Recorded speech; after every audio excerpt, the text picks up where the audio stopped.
I won't save the money for the public. Just gave them blank one. So basically, people ask what tax digest is. You know, that's a big discussion people have. Tax digest is basically all the real property and land in the county's worth. The reason we do that is so everybody pays their fair share. Because if you own $500,000 of property, you should pay taxes on $500,000 of property, and somebody who has $100,000 should pay more than somebody who has $500,000. That's why you reassess that property value every 3 years to make sure your tax digest is current. It also gives the money, the government money to operate, because prices go up, budgets go up, you know, because every year costs go up, and it kind of keeps pace with the market that way. We keep your digest current, so it's a really good thing we're doing that. I'll say that I think it has $200,000 for updated tax digest, money well spent. That will pay back the county, so it's actually good for the taxpayers. We had an increase about $6,733,491 from 2017 to 2018. That's good news. That means that property value is going up. Folks talk about what the mill is. I looked about 100 different places trying to figure out exactly how to calculate the cost of one meal. The closest thing I could come to it, if you look on your 5-year tax digest, the adjusted M&O number is like $368,000, and you multiply that number, $368 million, you multiply that number by 0.001. So when you hear people talk about raising the taxes one meal, the amount of money it's going to raise by raising it one meal is approximately $368,201.63. And when they're talking about coming up with money, you either have to come up with somewhere within the county, or you got to raise taxes. Those pretty much are your two choices, or a combination of the two. There's some other options in there, but that's the main things. What are the revenue streams for the sheriff's office? It's the inmate housing, jail, commissary, jail phones, sheriff's office fees, and probate court. And the reason each of these are sheriff's office streams is the way we do our job affects these streams. We run the jail like a business. I mean, the decisions I make in the jail, 100% it's a business. We try to make taxpayers, money from that jail to offset operating costs because it saves you tax money. As far as writing tickets and stuff like that, you write tickets to affect behavior. The side effect is the money. And we've been doing a lot of behavior affecting lately, and the money has definitely increased substantially. And if you want to put it in terms of cash, if we were to stop writing traffic tickets and stop housing inmates, because the sheriff doesn't have to house inmates for other counties. A lot of counties don't do it. It's a hassle, so they just don't do it. The difference in revenue to the county, and this is accounting for GSP writing tickets. This is not all the probate court. This is just GSP, and other folks are still writing their tickets. We just don't write ours. Talk around conservatively $750,000 difference in revenue to the county, which that means if we came up $750,000 short because we didn't write tickets and we didn't house inmates, your taxes go up about 2.0369 mils. So when you talk about sheriff's office, what they bring to the county, we bring savings in tax money. What we bring. Okay. People complain about tickets. We don't directly get that money. So everything we do goes into the family account, which is the general fund, and everybody, what we pull out of it, at the end, it saves the taxpayers. That's what the big part of it is. Question about we're being over budget. That's a big question people ask all the time. Last year, I think it was $175,000 we voted on to raise it. I think it was like a 0.6 mil or something like that, if I remember correctly. I couldn't find the exact one, but somewhere right around there. And that was basically, when we did the presentation last year, I told you it's very possible we would come out even, maybe a little bit to the good. But in government, a lot of times what you do is you prepare for the worst case scenario, and you always do conservative things to make sure you don't get caught short. So last year, the tax increase was voted on to raise $175,000. Now, we talked a lot last year about net neutral in budgets. And net neutral is when I have a budget, from the taxpayer's view, what I cost you is they expect me to bring in this much revenues and expect me to spend this much money. Sometimes if you spend more money, it's okay if you make more revenues. You basically cover it because at the end of the day, you don't want to spend the taxpayer's money. No, it's like if your wife brings home a new car, we might have an issue. If she brings home a new car and a raise, it might be okay. You know what I'm saying? So that's what we're looking at here. If you look at it, the budget comparisons, the net budget, at the bottom, the actual net budget, what that is, the second bottom line is the net difference revenue. Now this is just revenue. So we're supposed to bring in $325,000 in 2016 and 17. It didn't change. In 16, under the old administration, they actually brought in $35,528 of surplus, or to me, it's unexpected revenue. We were not banking on that money. We did not have that money in the formula anywhere to zero out the county budget, so it's unexpected revenue that could be done different things with. I don't know what they do with it. I don't do anything with it. It goes to the county uses it as they see fit, okay? The next year, we came up with $412,000 in unexpected revenue, over what we were supposed to bring in, okay? For net neutral, we brought an additional $412,000 over last year in 2017. We were over $338,000, I think. At the end of the day, for the taxpayers, we were actually about $61,000 net positive. And that's without the $175,000. We didn't. If you say we used $175,000 to fill up $338,000, fine, where'd the other money go? Well, we brought in $412,000 that we weren't counting on. And we spent $338,000 we weren't counting on. So at the end of the day, there was $61,000 extra that we weren't counting on. I don't know where that money went. I don't know where the $175,000 went that we voted on. I don't know. I know where it didn't go. Okay. This year, 2018, if everything keeps on going the way it is, right now as of June, probate court, I think we're like $318,000. We estimated this year we're going to do $300,000. So we already surpassed the budget number for a net neutral budget this year already. In the jail, we've already brought in about $168,000. For a net neutral budget, we're at $200,000. So we're almost already at a point to have a net neutral budget for that side. Total this year, we're very likely going to bring in around $950,000, $980,000, just short of $1 million is what we're bringing in.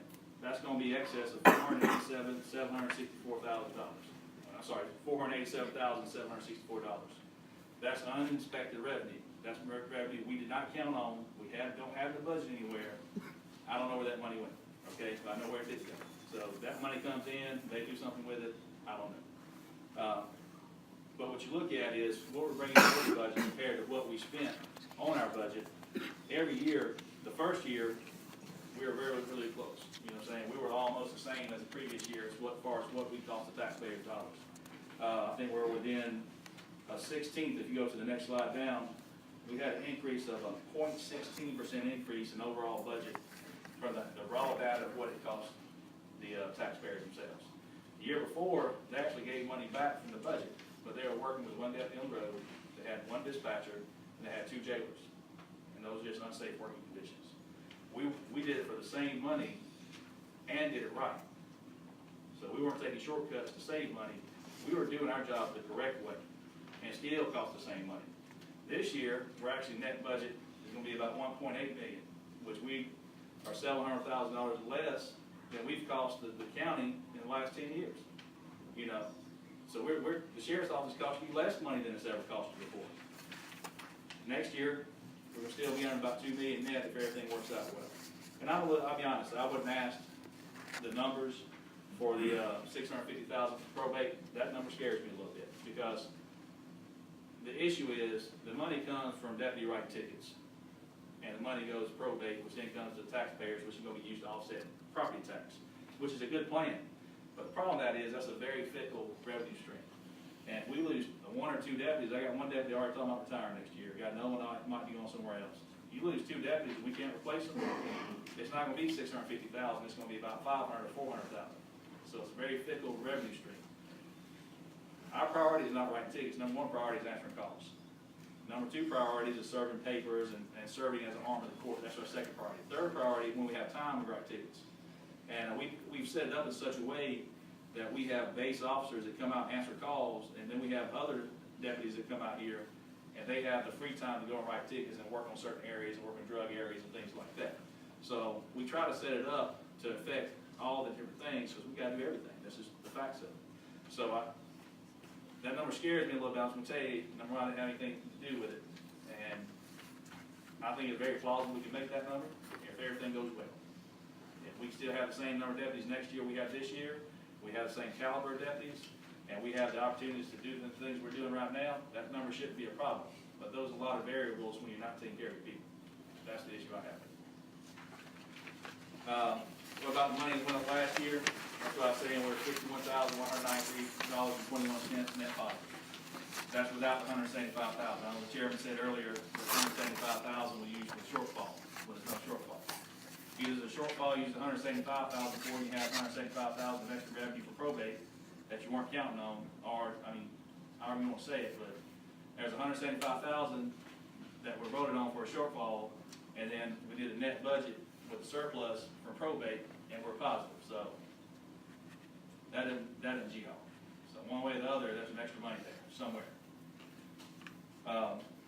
What are you getting for your money? And this is an important thing. This is when you lay your head down at night, this is what you need to know. We've had 0 track fatalities since December of 2016. 1 month before I took office, we haven't had a single track fatality. And that's because we're on it. We're on these people slowing them down. We're making sure the drunk drivers are getting off the roads. We're taking care of business. And when we take care of business, the roads are safer, the community's safer. We've got a 10-year crime trend through June 30th. If you notice, drug arrests are up 288%. So far this year, just this year, from January to June 30th, they've done 4,316 traffic stops, resulting in 2,411 citations and 1,905 warnings. We have a 44% warning rate. So we're not writing everybody tickets. Almost half the people we stop can give warnings to. So we're doing it very reasonably when we're trying to affect that behavior. On average, 65% reduction in burglaries, 100% reduction in robberies this year and the year before, 50% reduction in thefts, 264% increase in felony drug arrests, and 280% increase in DUI arrests. I'm going to tell you right now, those numbers right there are people that will kill to have that in their departments. There's people that celebrate a 10% change. And we got huge numbers. These are huge numbers. I have a friend in Athens, Clark County, he looks at it, he says, that's amazing. It's amazing numbers. But the reason we can do it is we got good people that work the butts off. You know. Deputies doing the job, they're being compensated fairly. We're about 12% below the average. And these numbers will actually, we call in person and say, right now, what are you paying deputies? Because right now, a lot of things are changing. You know, a lot of people are trying to catch up, people are losing folks, and it's very competitive right now. Barrow County was the high. We did Barrow, Clark, Hart, Oconee, Wilkes, Greene, Franklin, Madison, Elbert, and ourselves. And that's pretty much, if somebody leaves here, they're going to one of these places. And you say, well, they have different markets and stuff if you want to, but we're still competing in those markets, you know. And Barrow County is the highest paid right now. We're about 25.39% below Barrow County. Elbert County is lowest paid. We're closest to Elbert. A 6% raise will put us second to last. That puts about $33,000, and I gave the commissioners the actual salaries and the differences in there that's in your packet. We'd be about $33,500, so we would be right below Madison and right above Elbert. But Madison's getting 5% this year. But I'm not playing catch them. $33,500 is a good number. I'm going to take it. Because what I do is I take the number that's close and I sell the community. That's how I get people. How much will it cost taxpayers? $15,000. Now, what's $15,000? That's $38,100 of a meal. That's just under $15,000. I think the meal going something. It's going somewhere because we didn't budget for it to start with. Now we got $500,000 that's being used somewhere. Now that money, $15,000 out of $500,000 is not a lot. You know, that's a very small amount. So my point is, the money's there somewhere. It's not my job to find the money. It's my job to ask for the money, show you the need for the money. It's the job of the commissioners to find the money. If it's important to you. And I think the public, it's important to the public, and I think they've shown that here today, and I appreciate everybody coming. Well, what you find is people like being secure in their homes. They like, you know, doing these kind of things and knowing that they're coming home, that their stuff they left at home is still home when they get there. They drive down the road and their kids don't have to worry about getting hit by a drunk driver. People like these things. And you're talking about a nominal amount of money to put us right there in the thick of it with everybody else. And that's my presentation. Does anyone have any questions?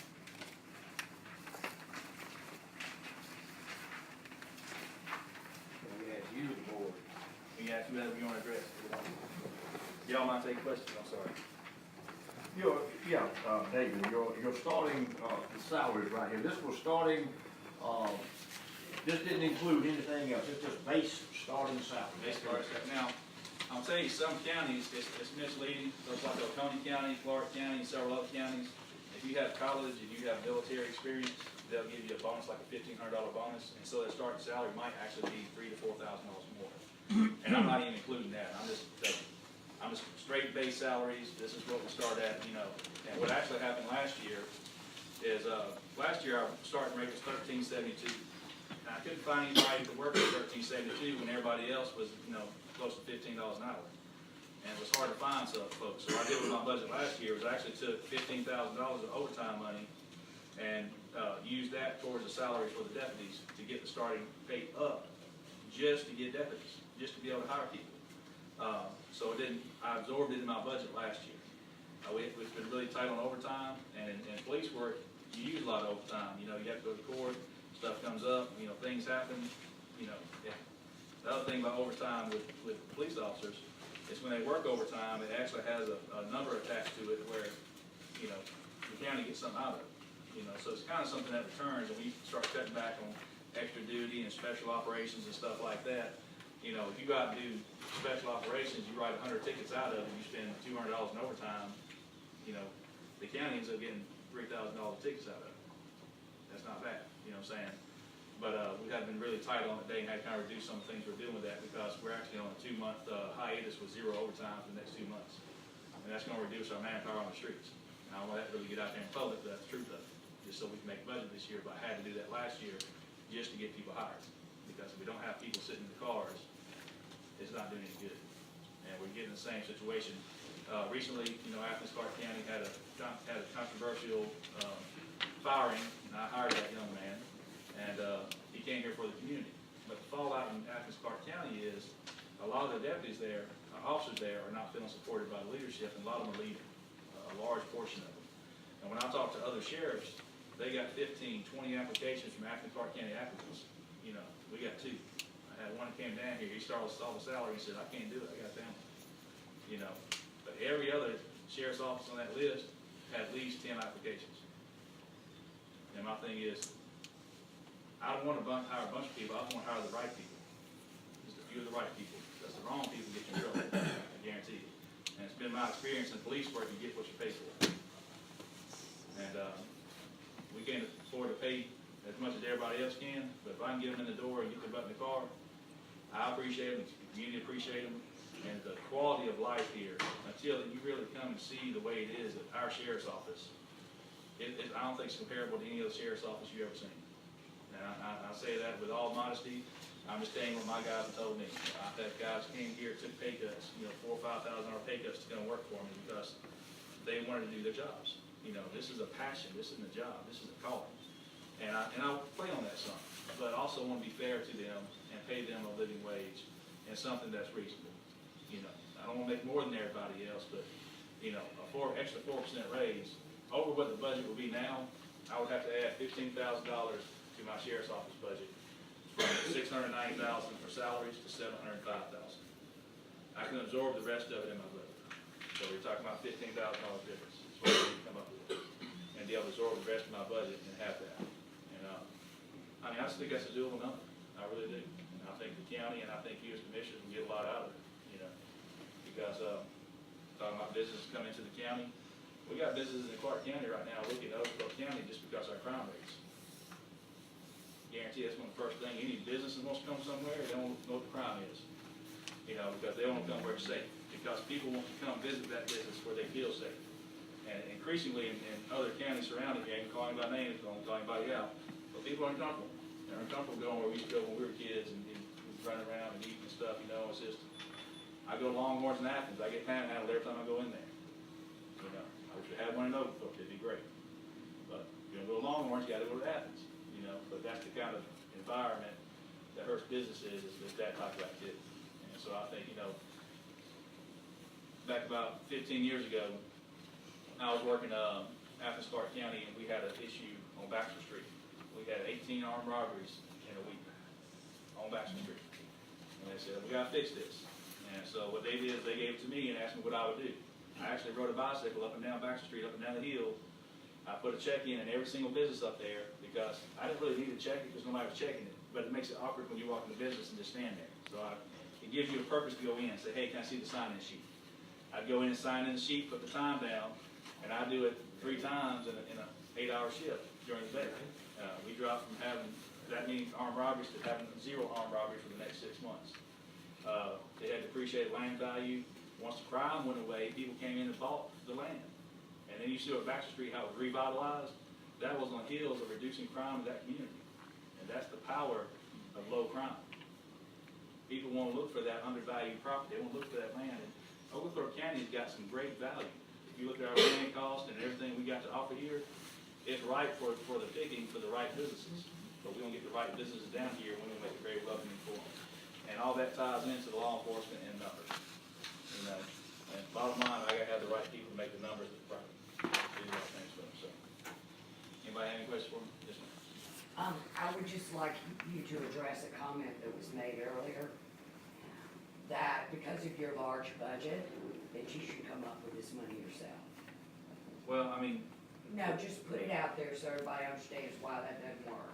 well, the money I ask for is the money I need. I don't have a lot of extra in there. And you have things that come up during the year you're not planning on, so you have a small amount of fluff in your budget, but it's a very small amount. And you have to monitor it every month. You know, Josh sends me the records every month, and I look at them just like y'all look at them. I take out the monthly payments. I don't know if y'all do that. You know, in June we were at 54%. We're supposed to be at 50%. And if you take out the yearly payments that you made at the beginning of the year to normalize the monthly, we're right on target. We're at 47% at dispatch. You know, and that's great. But you know, we have stuff come up, and stuff has to be replaced sometimes, and things have to be done. You know, things you're not expecting. And I want to do that in a way that I don't have to come back and ask for more tax money from taxpayers. You know, I want to make sure that we try to handle that and we try to mitigate any kind of losses or anything like that we can. And my thing is, if I could absorb the $15,000, but I'll be coming back later asking you for the $15,000 because I needed it somewhere else. I mean, I can give the raises based on what I already have. I have that in there, but I will need it throughout the year.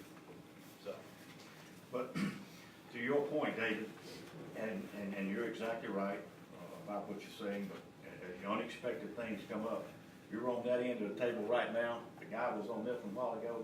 That's his position, trying to make this all balance and work out. Something else that I wanted to point out, that, and this is kind of like shooting yourself in the foot. People about the increase, people have come to me, and you put out some good numbers that you were talking about a while ago. Everybody's bragging on what you've achieved, and it is great, and everybody here appreciates that. People are saying the job is being done. So, you know, to that point, you in doing a great job, you may have even made it harder for people to want to accept the fact that they need to give more. I just wanted to point that out to you, that it is, people do recognize a good job is being done, but something that is thrown at me is, you know, well, he's doing a great job with what he has. That's something else to consider. okay. And what I would tell you is this: I'm gonna go get in my car and I'm gonna drive back to Jekyll Island. And as long as those 4 tires stay inflated, I'm great. But if I have a blowout, I'm sitting on the side of the road.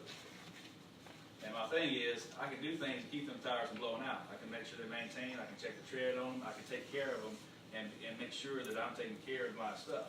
Just like we have to take care of our people. Because if we don't take care of our people, we're gonna have a blowout, and they're gonna be gone. And we're gonna be sitting on the side of the road.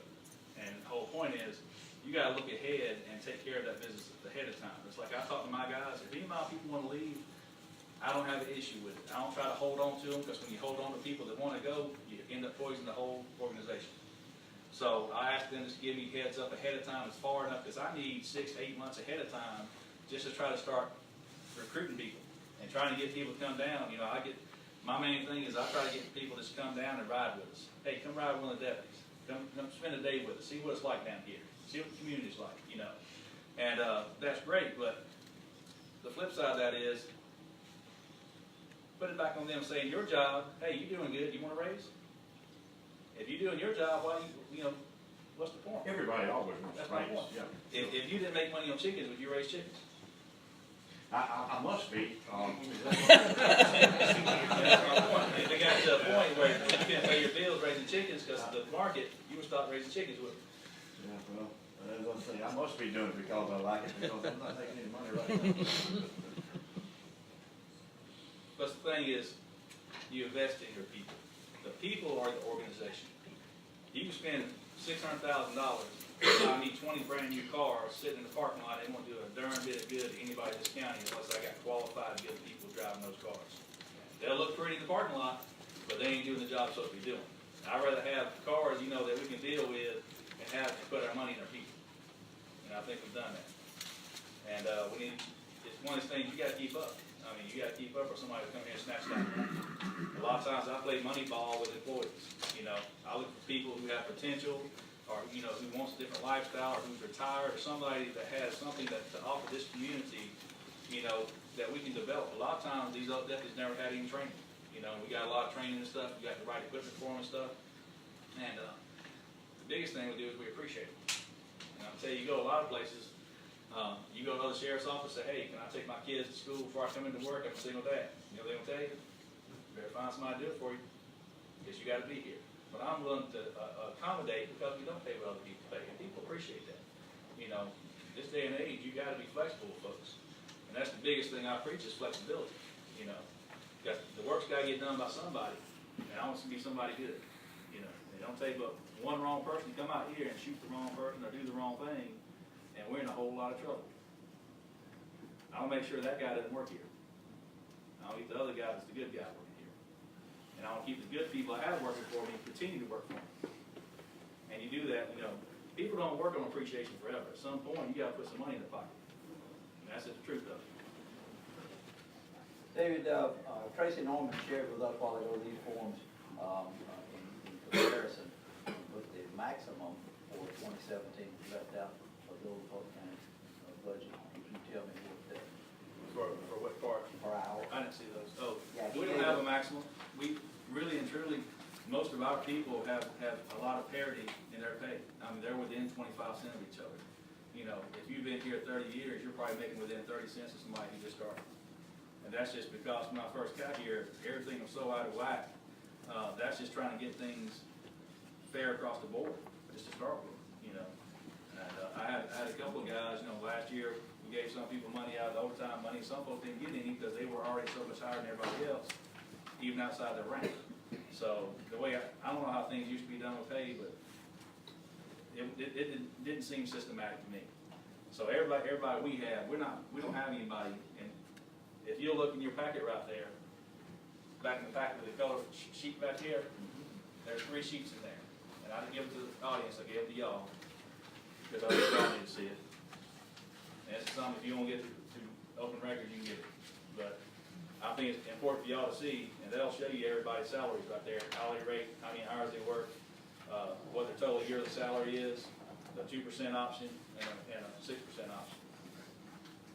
And that's for the jail, dispatch, and deputies for all 3 departments. And that'll tell you exactly what everything is. And we keep it pretty close to being the same. You know. I didn't see that before, but I appreciate you sharing the fact that you put that in there. I mean, it is what it is, you know. I mean, we do the best we can by them, but everybody's pretty close to being the same. Most of the sergeants are pretty close to being the same. They're within $1. Yeah. I mean, in a lot of places, you go, one guy's making 14, one guy's making 17, and we don't have that. Now, your dad earlier was about to give me an opportunity to come down and be one of your deputies, but I think you rescinded that, but, yeah, I think, yeah, thank God. My question to you, is when somebody comes into you and they want to become a deputy, do you have to pay for their training? What we do, I try to hire trained people, because it's just more efficient with money, and they're also a known quantity. A lot of times, like, you know, when I hired Taylor Salters, he got burned pretty bad at Clark County. And he appreciates support, and he appreciates a community like ours. So that was his reason for coming here. I'm at the sheriff's conference right now. I bet you I've had 20 sheriffs shake my hand last night and tell me great job on that. You know, I had several of them say they wish they could have gotten where I did. So, you know, people have different feelings about that, but in the law enforcement community, that's actually a very good move on our part, because he's a good deputy, I was gonna tell you. And other stuff's gonna come out about that later. But, bringing him in, I knew what he is and stuff like that. And there's other people I try to recruit. You know, I see people somewhere, I want to recruit the right people. I want to recruit people who've got kids. I want to recruit somebody that has a tie to this community. or somebody's retired, or somebody who's been in the hustle and bustle and just wants to be appreciated. You know, that's the people I recruit.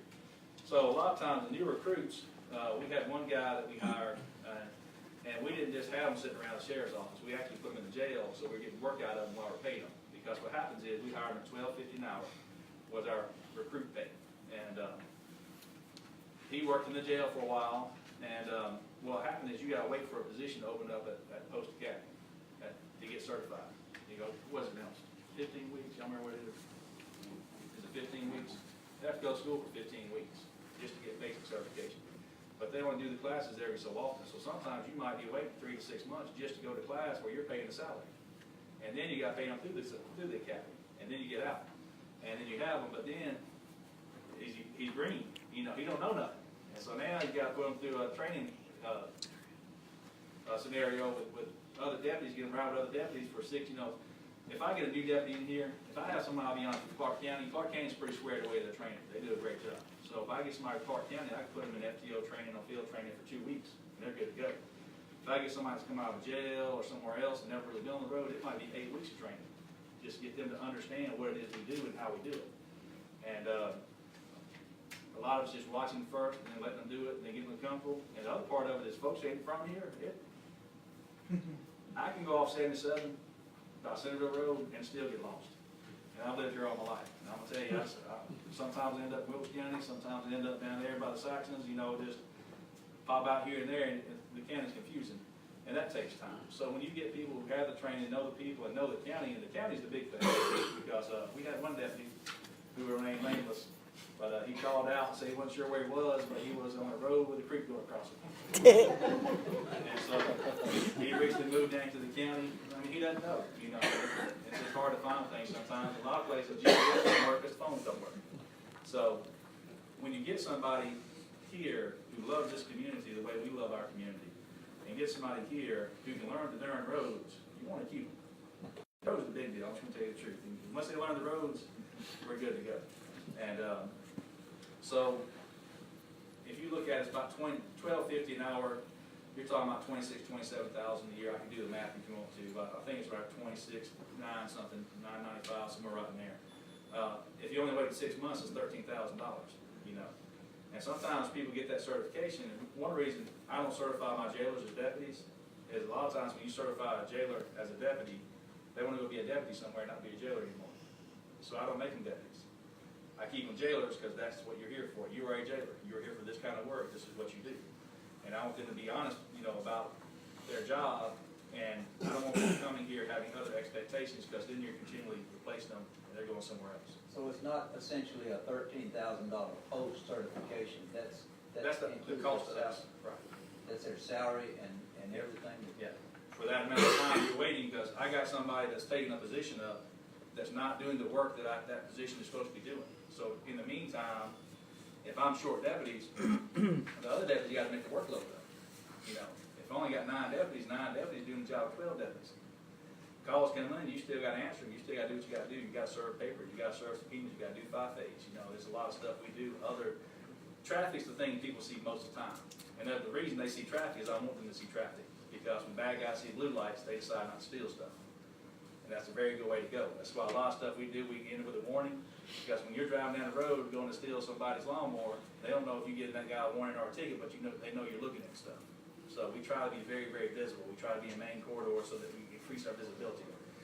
But whenever you're short on deputies, that suffers. Because now, you do have to go call for service. You do have to go to, call where somebody stole some over here, or you have something else, domestic or something. And then you have to take care of your papers. I mean, we're the arm of the courts. And there's papers you got to serve. Every subpoena in this county gets served, by the deputies. Every legal civil filing gets served by the deputies. Nullivolas and everything like that get served by the deputies. There's a lot of paperwork comes through here. And that's in between doing everything else. Then they write tickets when they have time. And a lot of times, we got computers, got a grant this year, we got computers in the cars. So now what we do is, used to be they had to come to the law enforcement center and write their reports, sit in the law enforcement center. But that's not discouraging anything. But everybody expects to see a police car at the law enforcement center. But now with the computers and the way we got set up, they can sit in Crawford, they can sit in Lexington, they can be seen while they're doing their report and their paperwork, because about a third of what they do is actually writing reports and doing paperwork, about a third of the time. So we put resources in the cars to allow them to be in the community doing that, they're not in the law enforcement center doing that, so they can be seen and actually be faster responding and stuff like that, so. So the full certification cost your department how much for a new deputy? It depends, because you don't know, because the certification itself, we don't pay post anything, okay? It doesn't cost us anything to send them to training. What costs us is the lead up to that training, once you hire that person, waiting for a slot to open, and then paying their salary through that. And what it is I'm paying a salary to a person who's basically a glorified civilian who's been hired, as not a, he don't have any arrest powers, he can't do anything. He's basically, he can be a jailer, or we can let him be a secretary, or maybe a dispatcher. And I don't want to let him be dispatchers because they might quit on him. That's a stressful job. How long is that period? I don't determine that at the time. You put them on the list, and according to what the need is, they might have an opening and get in 2 weeks. It might be 9 months. You know, it's according to how the hiring going. And right now, a lot of people are leaving law enforcement as a career. So there's a lot of new people coming in and getting certified. So, you know, Athens Clark County might send 20 people at one time. You know, the class is 24 people. UGA might send 10 people. You know, you got this one regional academy. Now, if I start sending them some other regional academy, then I got to pay for their hotel and all that kind of stuff, it increases the cost of it. Well, once you are accepted, though, once you're in, how long is that process? 15 weeks. 15?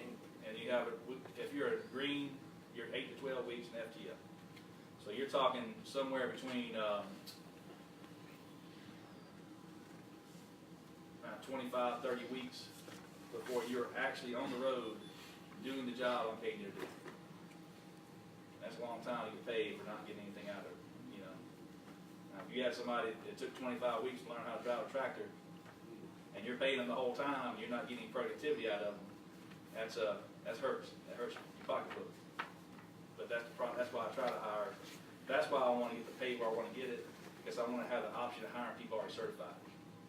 So I don't have to go through and get a baby police officer and get them certified and raise them up. I want to get somebody who's already grown and experienced and make this a you know, good alternative where they're working at now. You know.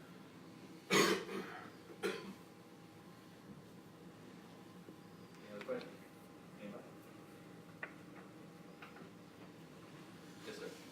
So hypothetically, if August 6th, the commission decides not to help you out or help out the community with this pay raise, and it's happened twice already in the last 2 years, and the community wanted to help out, being $15,000, they pay $1 to come up with the community with 15 grand, matches their raises, how would that fall into place? It would be greatly appreciated, but it's not really something you're doable, because when you're doing a raise, you're creating a continuous liability. Because now this year's paid for $15,000, but next year the same decision will have to be made. And so that's why if the decision's going to be made, make the decision. You know, and I think, you know, talk about the amount of money. If you do a fundraiser and raise $15,000, I mean, I feel like we could find that amount of money in the county government with the amount of money we have. Oh, yeah. We, for the vests and stuff, I think we raised $17,000. We bought vests for all the deputies. You know, it didn't cost the taxpayers anything. Yeah. It was great. Every one of the deputies wear them all the time. They all love them. They're great things. But and that's my thing. Put it in perspective. And perspective, 38 to 1,000 of a meal. 38 to 1,000. That's minuscule. And it's hard for me to understand. And I haven't looked into it. And maybe Josh and Millie and them can explain it because they do the numbers. I don't understand how if I'm not spending more money, other than things like insurance stuff going up, and I'm asking for raises, and we're bringing in $500,000 more next year, why is the money not there? Why is $15,000 not there? And I don't care what the money's getting used for, but I would like a little consideration on that, given that these guys are working their butts off to make this happen. That's all I'm saying. Yes, sir. Can I ask the board? Y'all take a question. My biggest question is sitting here listening is, he's bringing in money that's there that could be used to do what he needs to do, and it sounds like he's having to plow a field to get it to come to and grow. It's there. What process is it gonna take to find that money that he needs that's there? Where does this, or how does it go? Who can answer that and tell me, he's already turned the money in, and they made it through whatever they did, and where does it go from there? Does it go into this and then somebody dishes it out? He's got it there. He shouldn't be having to bug y'all about it. It should be there for him to put towards this hourly rate, the salary that he needs. This is a no-brainer. He could be able to do it. How is it going that we can't find it? The money does actually not go back into his budget. It goes back into, the general county budget. Okay. And then the budget is broken down by departments and released that way. Okay, so, And as he said earlier, he has brought in extra money. The chairman touched on this also. But there have been extra expenses that have, been brought on by that, right? so if he brought all that in and it went into the budget, and then somebody went and bought, say, equipment, and it was $400,000 that they went and bought, but yet his department brought it in, how is that fair to go spend that money before you look at what needs to be done in this budget? Well, my only answer to you on that, sir, is the fact he's given a budget to work with every year. Right. And he knows what that's gonna be, Right. as is every other department. And you have to stay with, the goal is to stay within that budget so that our bottom line Right. matches up. Yeah, you can snatch money away from somewhere else and put it over there if you want to, but the same, well, it may not get this kind of turnout, but the same group is gonna be in here raising Cain because you took money from me and in my department. What I'm seeing is he's creating a surplus in somebody else's department. He is making money without going right down a line item and seeing where the money is being spent, from what is taken in revenues. I couldn't tell you where every dollar is going. I don't have that And I information. agree with that, but if he bring in 500,000 more than came in the county last year, and you're operating on a budget like he is, then you're creating a surplus in somebody's budget. Well, I go back to the fact that also that we are talking about, next year's budget here. Understand? This is what we're setting up for next year. And we don't, if things are there, then they're there, but we don't know what's gonna be there. But in this right here, you got 400,000 last year, correct? I don't know anything about that. I know that when I look at revenues, my goal is to make sure that I come out, I try to stay on budget the best I can. Last year was a thing where there was a lot of corrections that had to be made, a lot of things had to be fixed. And last year was an outlier because it was a transition and stuff was broken. And we fixed it. And we fixed it so that we got to deal with it the next 10 years. So last year was an outlier, and we still came out positive then, and I knew it would be tight, but we police differently than what used to be done here. We proactively police, we come out here and do the jobs we're supposed to do, and the result of that is the revenue coming into the county. This year, it's been pretty consistent every month and everything, the way it's been for our probate court, stuff like that. And there's no reason to think it'll change, provided that personnel and all don't change. But when you got 11 people and you lose one or two, that's a tremendous loss of manpower. And that trickles down, the number one thing that's gonna go is probate revenue, because that's not what we're gonna have any time to do. And so, as far as where the probate money goes, I don't know. And what it is, and I don't care, I'll be honest, I don't care. Because I try to save the tax money payers as much money as possible. I try to do my job as efficiently, as effectively as possible, to the best of my ability. Because at the end of the day, any money that gets brought in goes into the kitty for the family. And as taxpayers in the community, we're family. And we basically have a joint account, which is general fund. And when you're bringing that money in, sometimes you want to take a little out, you ask for it. Well, you don't know where they spent the money elsewhere to other members of the family or the government. So when you look at that, I don't know what that answer is. Obviously, the money's being accounted for somewhere because we have a zero net budget. But I just feel like, I'm perfectly fine with raising your taxes. I think 38.2% thousandths of a mil would be about $1.50 for every $100,000 of property. I mean, you know, I guess my biggest thing is, and I'm just asking y'all to look at it, the bad guys ain't quitting. They still gonna still figure out ways, and it's gonna get worse. Cyber crime's gonna come into Oglethorpe County, and then you're gonna have to hire somebody that's gonna be on the computer. It's coming. And if we can start finding ways to go ahead to where you don't have to plow a field to try to help out the sheriff's office, I would just like to see that start somehow, even if it's a fund that we start setting up on the side. Well, I think the goal of this commission board right here, and even the chairman also, and he touched on it, and there was a 2% raise approved this year, and we hope that that can be a continuing thing. That's what we're hoping for. That's kind of the way we're headed. Asking for 7.5% at one pop seemed like a bit much. But we hope there will be additional raises ahead. Yes, ma'am. Can Josh Hawkins address any of this, because you are the county manager that handles the money? Actually, I'm not the county manager, and this is Sheriff's presentation. This is his opportunity to present to you how he sees things.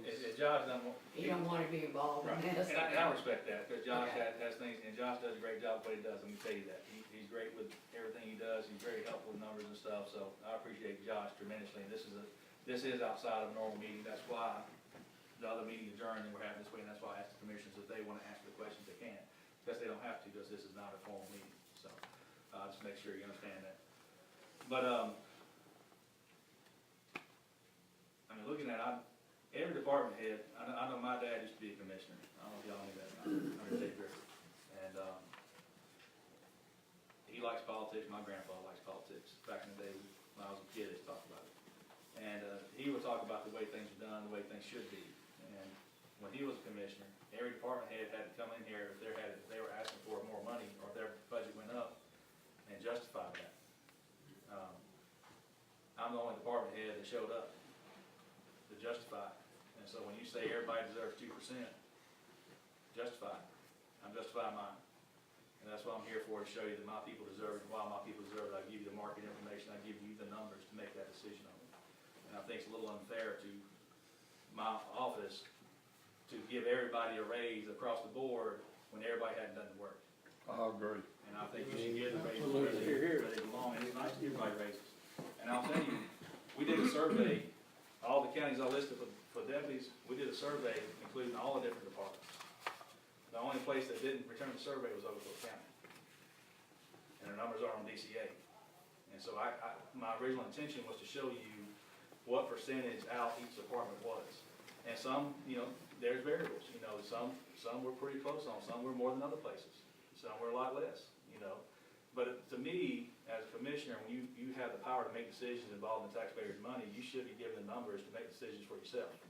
And if you look at a list and you see, the road departments, 3% above, the jails 4% below, the admin people are 10% below, you're like, in the market, let's be fair to everybody. And the most unfair thing in the world is treat unequal people equally. And that's what we have here, we have unequal people being treated equally. And, Who was above, say that again, Dave? I don't know what the numbers were, but I'm just giving them a for instance. That's not, I'm not, don't quote me on that, okay? What I'm saying is, but there were variations in it, and I was surprised at some place. Wilkes County jailers make less than our jailers. That's the only place that make less than our jailers. I was surprised at that. But you know what? I got a new place to recruit jailers from. So doing market research helps. It really does. I'm telling you, man, I'm from Oglethorpe County. I do what I can to get ours what they need, and I'm looking around to see what I can find. And so I saw that. I thought that was pretty interesting. They make about $1 less an hour than our folks do. And it ain't far from Wilkes County to here, so I might start talking to folks down there and see what we can do, But most other places, and what we're proposing, the 6%, will put us about 33.5. And you have the numbers there on yours to show exactly what 6% is, and 2% is, and everything like that. And it puts us right in the thick of it. It puts us right there where now Madison County pulls people from us, I was gonna tell you. They give me a lot of overtime. They average about 65 hours of overtime every 28 days was the average they told us. That was part of the survey, and they pull our people, and they've got some good people from us, and I won't stop that. How much overtime do we average? budgeted, we try to do right at 8. And we had some things happen, like, the guy down here that ran from the officers that we searched for 20 hours, the gangbanger that had the dope in the gun. So we spent 20 hours looking for him because he didn't have a phone or anything. And the reason we stayed in there, look, a lot of places he gives up leaving. But that's down by Hogan Store. He doesn't have a phone. He's not from this area. He's a gang member from Augusta. Now, what you look at is, to get out of here, he's either going to have to break in somebody's house and use the phone. He's going to have to steal a car, or he's going to have to abduct somebody to get out of here. He ain't walking nowhere. So we sat down there for almost 19 hours. And actually, I came in, I was off that day, I came in at 1 o'clock at night and walked through the bushes, and I got all kinds of stuff all over me, and bugs and everything else. And I was out there with my guys working, and we stayed there, and Taff and I was sitting there, 10 o'clock in the morning the next morning. And I had guys that had been there from the night before, but we weren't giving up because we wanted to keep them locked down. Because I didn't want him to go out here and victimize one of our citizens, And that was a 20-hour ordeal. That was 12 hours overtime, one shot for each deputy. That shoots your overtime up. But I think the citizens would want me to stay and find that guy so he doesn't come in here and victimize somebody's wife, somebody's mom, or somebody. Because they ain't gonna pick a big fella to hit or take care of. They gonna find some innocent victim, somebody's vulnerable, they're gonna go after them. And I don't like that. So we stayed till we got him. We're sitting at Hogan Store, and I told Jason, I said, man, it'd be funny if that dude just ran across the road right here. We went all through that briar patch. About 2 minutes later, ran across the road. And here he is. And we got there and got on him, and got him locked up. But that's what we do. We go the extra mile for this community. And I think the community goes the extra mile for us. And I think, looking at the politics of it, I don't think they have an issue with their taxes went up $1.50. No. For the raises. And that's the truth of it, because tax increases ain't all the same. You talk about going up 15, 150, 1,500, that's a different story. But $1.50, and that's, when you're talking about taking a contribution from the citizens, this is the way you legally do it. Mm-hmm. The citizens want to contribute $1.50, and they think it's worth it, and I think most of them do. And that's my argument.